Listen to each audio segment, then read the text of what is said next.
¿Qué tal, amigas y amigos? Espero que estén muy bien. En este video vamos a hablar de la regla de Sturges, que bueno, creo que más bien que se lee regla de Sturges. Pero ¿qué vamos a hablar en este video? ¿Qué es esa regla? ¿Para qué sirve? ¿Y cómo se aplica para realizar una tabla de frecuencias en intervalos?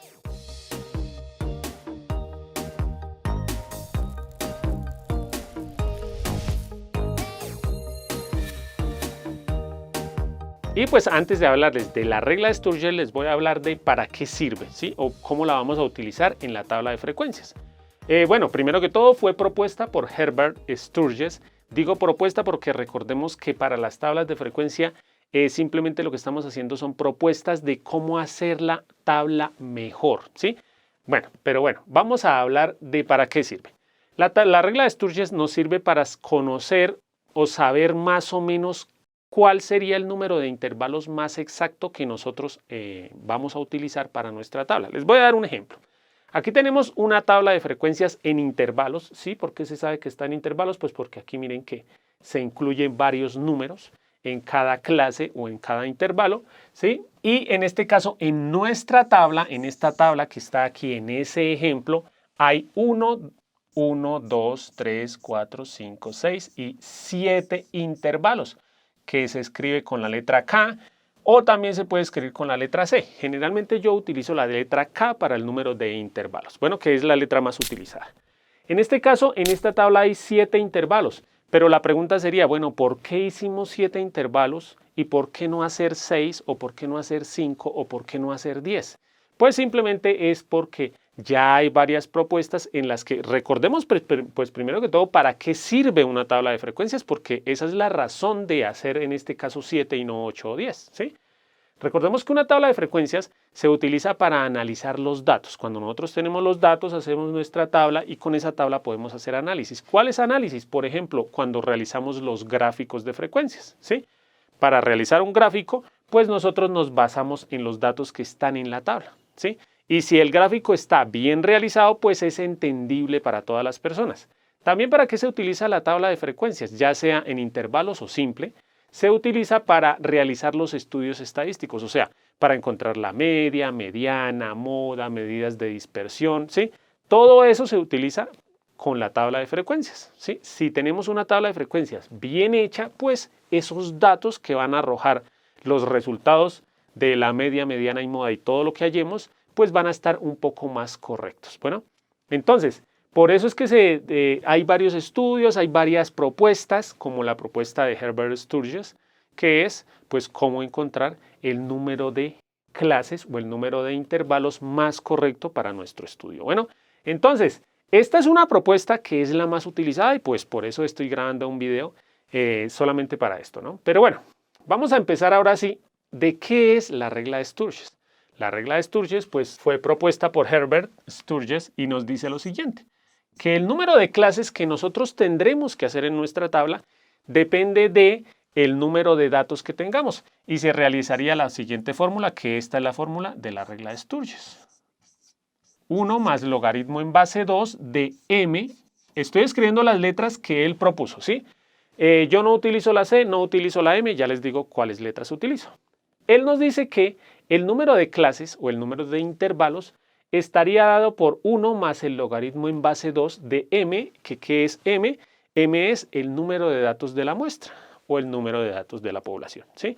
Traduciéndolo a las letras que se utilizan generalmente ahora, esta formulita la escribiríamos de la siguiente forma. El número de clases o el número de intervalos ya generalmente se utiliza la letra K, se utiliza más para el número de intervalos y esa la vamos a utilizar en nuestro estudio o en nuestro curso. Y pues simplemente aquí escribimos lo mismo, logaritmo en base 2 de m, pero m es el número de datos de la muestra, entonces pues aquí escribiríamos la n minúscula, que recordemos que la n se utiliza para el número de datos de la muestra. También podemos encontrar la n mayúscula, simplemente sería el número de datos de la población, ¿sí? ¿De qué depende el número de intervalos que nosotros vamos a hacer? Por ejemplo, miren acá. Aquí teníamos 50 datos, ¿sí? Porque bueno, aquí en la frecuencia, ya lo vamos a ver más adelante, que la suma de los datos que nos dan la frecuencia, pues nos da en total el número de datos que nosotros teníamos para hacer la tabla, ¿sí? Obviamente ustedes van a tener un número de datos, el que sea, ustedes van a tener 20 datos o 30 datos o 50 datos o 100 datos, ¿sí? Y van a tener que saber cuántos intervalos van a realizar, ¿sí? Que eso es lo que vamos a ver en los siguientes videos, ¿no? Entonces, supongamos, como en este caso, teníamos 50 datos, o sea, que para nuestro ejemplo, la n sería 50, ¿sí? Entonces, ¿cómo hallaríamos el número de intervalos? Pues reemplazando 50 acá. ¿Y cómo lo escribiríamos? Escribiríamos que el número de intervalos es igual a 1 más logaritmo en base 2 del número de datos, que en este ejemplo sería 50. Entonces simplemente escribimos en nuestra calculadora esta operación y pues ahí ya sabremos cuántos intervalos es la propuesta que debemos hacer, ¿sí? Nosotros podríamos decir de tercos, no, pues yo quiero hacer 5 intervalos. Sí, estaría bien, pero mucho mejor si hacemos el número de intervalos que nos da esta propuesta. Bueno, entonces, ¿cómo hacemos en la calculadora? Pues yo voy escribiendo aquí y ustedes lo van viendo ahí. Entonces, pues escribiríamos 1 más el logaritmo en base 2, entonces 1 más el logaritmo, si ustedes tienen su calculadora en la que tiene esta tecla, el logaritmo con base, pues escribiríamos la base 2, pasamos a donde se escribe el argumento y escribimos en este caso el número 50, oprimimos igual y en este caso me dio 6,64. Yo digo coma porque en mi país se dice coma, pero si en su país se dice punto, pues escriben punto. Bueno, obviamente el número de intervalos no puede ser 6,6 porque recordemos que el número de intervalos es el número de casillas. Yo no puedo hacer 6 casillas, 6. Entonces, ¿qué se hace? Según la regla de Sturges, se aproxima al número impar más cercano. En este caso, pues 6,6 se aproxima a 7, ¿sí? O sea, ¿qué quiere decir esto? Que siempre que tengamos 50 datos, sin importar cuáles sean, lo más recomendable es que en nuestra tabla hagamos 7 intervalos o 7 clases. Bueno, les aclaro lo siguiente, y vuelvo a decirles, estos son recomendaciones, ¿sí? ¿Recomendaciones de qué? De hacer 7. ¿Sí? ¿Recomendaciones de qué? De aproximarlo al número impar. ¿Qué quiere decir con esto? Que si en nuestra operación nos llegara a dar, por ejemplo, 6,1, ¿sí? 6,1 está mucho más cerca del 6 que del 7. Pero en estas recomendaciones nos dicen que aproximemos al impar más cercano, o sea, también tendremos que aproximarlo a 7 en el caso de que esta operación nos dé 6,1. Ahora, generalmente la regla de Sturges no se utiliza de esta forma como logaritmo en base 2 de 50. Si ustedes en su calculadora tienen la tecla que ya utilizamos, logaritmo en base 2, para escribir la base, pues pueden utilizar esta formulita sin problemas. Pero generalmente, pues, y la vamos a utilizar así en nuestros videos, voy a traducir este logaritmo en base 2 de 50 aplicando las propiedades de los logaritmos. Como quiero explicarles todo para que comprendan de dónde es que sale la fórmula que generalmente se utiliza, porque vuelvo a decirles, esta no se utiliza mucho, ¿sí? Generalmente se utiliza otra. Les voy a decir de dónde salió. Voy a escribir esto acá, o más bien primero les voy a escribir la propiedad. ¿Cuál es la propiedad de los logaritmos que voy a utilizar? Hay una propiedad que nos dice que si tenemos el logaritmo en base m de n, ¿sí? Cualquier base y cualquier argumento, eso lo podemos escribir como logaritmo en base 10. ¿Por qué se utiliza logaritmo en base 10? Porque hay calculadoras que solamente tienen la tecla logaritmo en base 10. Ya vamos a ver cuáles. Entonces, esto se traduciría a logaritmo en base 10 del argumento dividido entre logaritmo en base 10, pues de la base. ¿Cómo hago yo para acordarme de esta regla? Pues simplemente miren, el numerito que está arriba, pues queda arriba y el numerito que está abajo, queda abajo. Para nuestro ejemplo, nosotros en una parte del ejercicio tenemos logaritmo, más bien escribo con azul, logaritmo en base 2 de 50. ¿Sí? Si no tenemos, esto es solamente para cuando no tenemos en la calculadora la tecla logaritmo en base 2 de 50. Porque si la tenemos, pues lo más fácil es hacer eso, ¿no?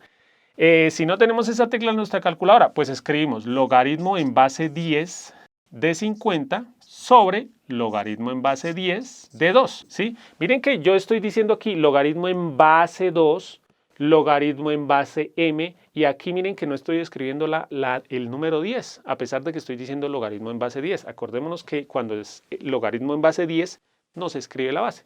Esto se lee logaritmo en base 10 de 50, dividido en logaritmo en base 10 de 2. ¿Cómo se hace en la calculadora? Yo lo hago acá y ustedes lo van viendo ahí. Logaritmo en base 10 de 50. Oprimimos ya la tecla logaritmo en base 10, que miren que es una tecla solamente dice logaritmo.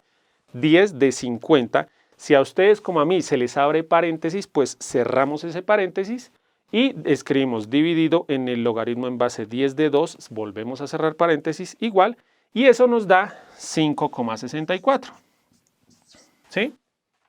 Que obviamente 5,64 más el 1 de la fórmula, porque la fórmula dice 1 más, ¿sí? Sería 6,64, que es exactamente lo mismo. Bueno, ahora, porque la idea es aclarar de dónde sale la fórmula, de una vez les digo la famosa fórmula de que el número de intervalos es igual a 1 más 3,322 por el logaritmo en base 10 del número de datos. Esta es la fórmula que generalmente se utiliza, pero ¿de dónde salió si la regla de Sturges nos dice es logaritmo en base 2? Pues simplemente lo que se hace es esto. Miren que aquí nos quedaría logaritmo en base 10 de 50 dividido en logaritmo en base 10 de 2. Pues entonces este logaritmo en base 2, voy a hacer la operación aquí para que veamos de dónde es que sale este 3,322. Voy a hacerlo con el ejemplo que estoy haciendo siempre, ¿no? Logaritmo en base 10 de 50 dividido en logaritmo en base 10 de 2.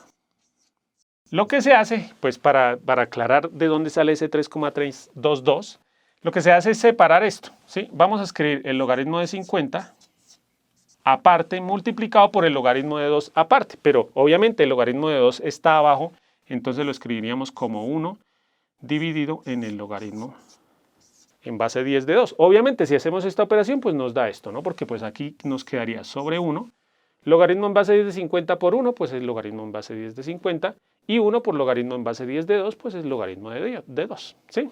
Esto es exactamente lo mismo. ¿Para qué se hace? Pues para quitar esto, ¿sí? Esto, bueno, si nosotros hacemos esta operación en la calculadora, que los invito a que la hagan, escribimos 1 dividido en logaritmo en base 10 de 2.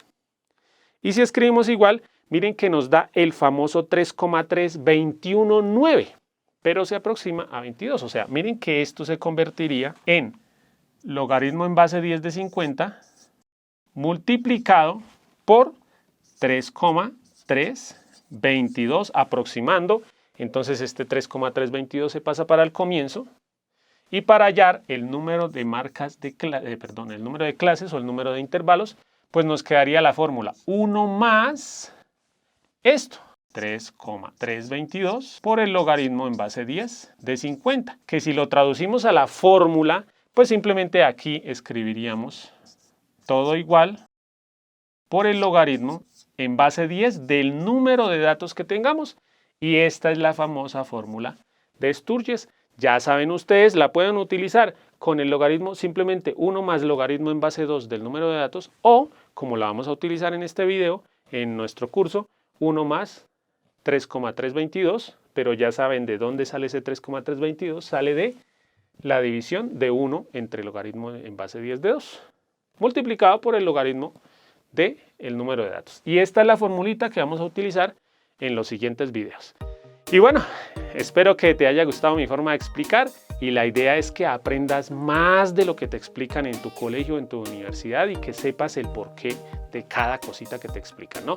Te invito a que si te gustó mi forma de explicar, aquí te invito a que veas los videos del curso completo para que sepas cómo se hace una tabla de frecuencias paso por paso. Aquí también te dejo algunos videos que estoy seguro que te van a servir. No olvides comentar, compartir, suscribirte y darle like al video. Y no siendo más, bye bye.